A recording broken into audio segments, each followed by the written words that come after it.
So I've been playing a lot of guitar lately, and I realized that there's one epic guitar riff that is solely responsible for me starting on this amazing guitar journey.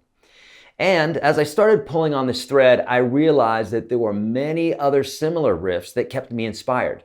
Now, if you don't understand the gravity of what I'm telling you, if it weren't for this one guitar lick and the licks that followed that shared the same secret sauce that I'm about to show you, I would have never joined the dozens of bands that I joined.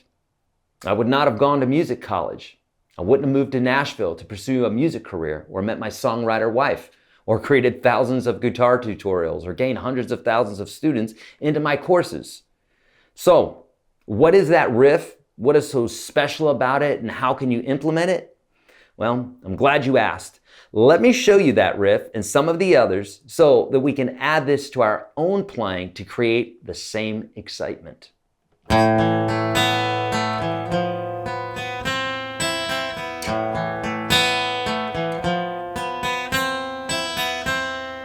That, my friends, is the introduction to Foolin by Def Leppard. This literally made me have to go out, get a guitar, start taking guitar lessons, and the story goes, okay? Now, what is it about this riff and about the other riffs that I'm going to show you here?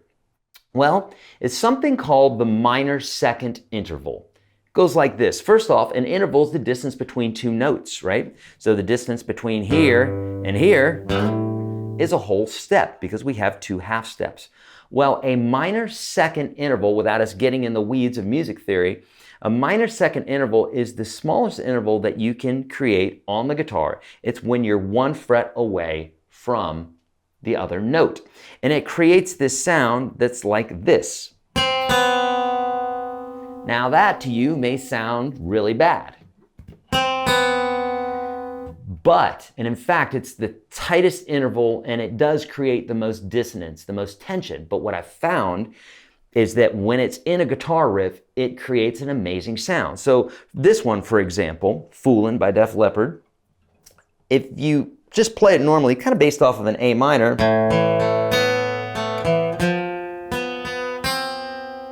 right there, there's that minor second interval. And it just creates this haunting sound, right? There's others.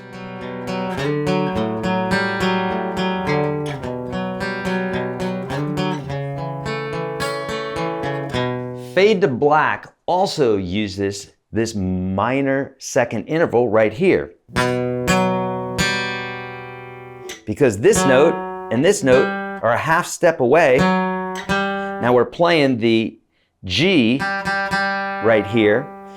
Even though we're a half step away on that string, you would want to play it on the next string below. And you're going to find that that's a very common theme here, is that oftentimes it's played somewhere around the G and B strings because of the tuning of the B string, right? So here, we're using the G, but we're still a half step away.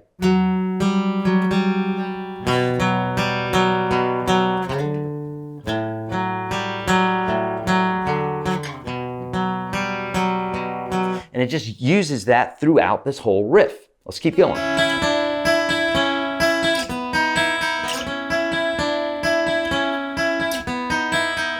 Jenny, 8675309, you've heard it, you love it, right? Here we go. Now that isn't using the minor second interval, neither is that. We're still using some open strings. But right here, there we have. So the fourth fret of that B string and the high E create that dissonant sound.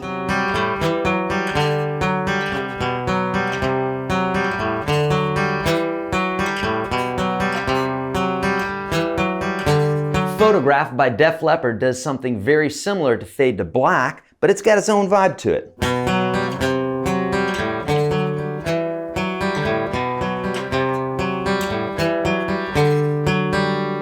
So we have that interval right there, and you can find that underneath the track of the chorus of Photograph.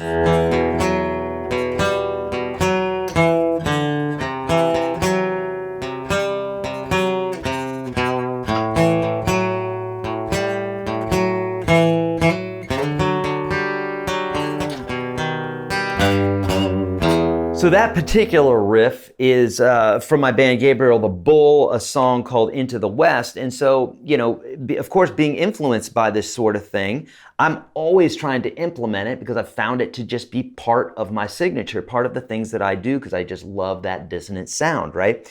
So in this case here, creating this riff that moves about and has the same basic motif, and I create this minor sound on the third or fourth time around here. So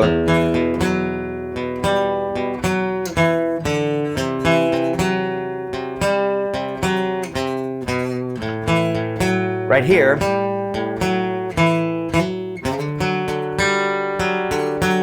right? So you can see that that riff is very similar to some of the others where we're exploiting this minor second sound. So how can you add this to your sound?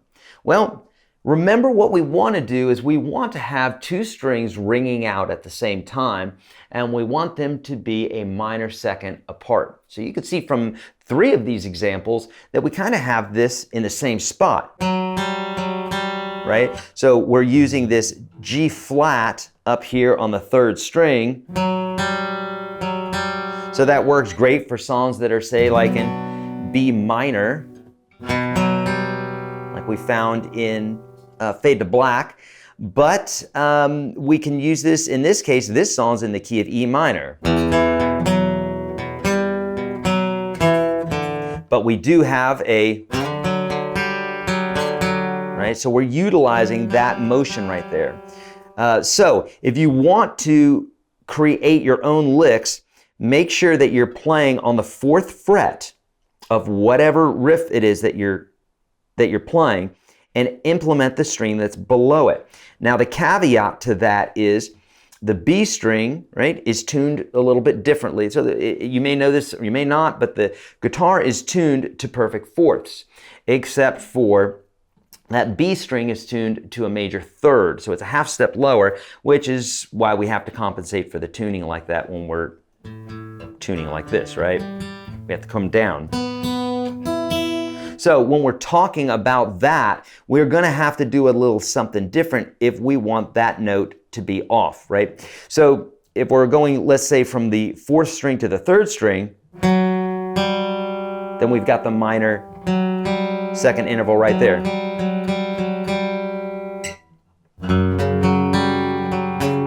Okay, so let's say we were doing something in the key of G flat.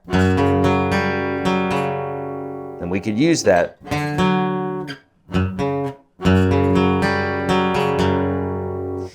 If we were doing something in the key of B, then we've got it right there as well. We just had the example in E minor. So the key, you could do this for several different keys.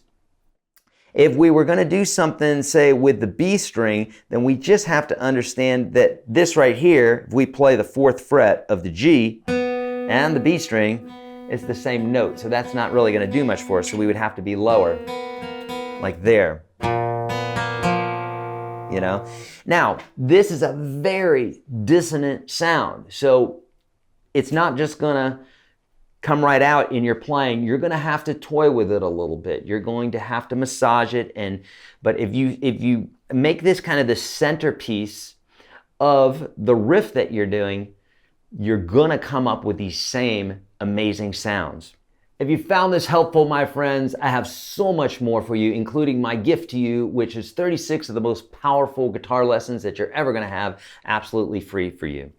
That's for beginners to intermediates and folks that are frustrated with their playing, they don't know why. For advanced players, I have something for you at that same place. Link is also in the description of this video.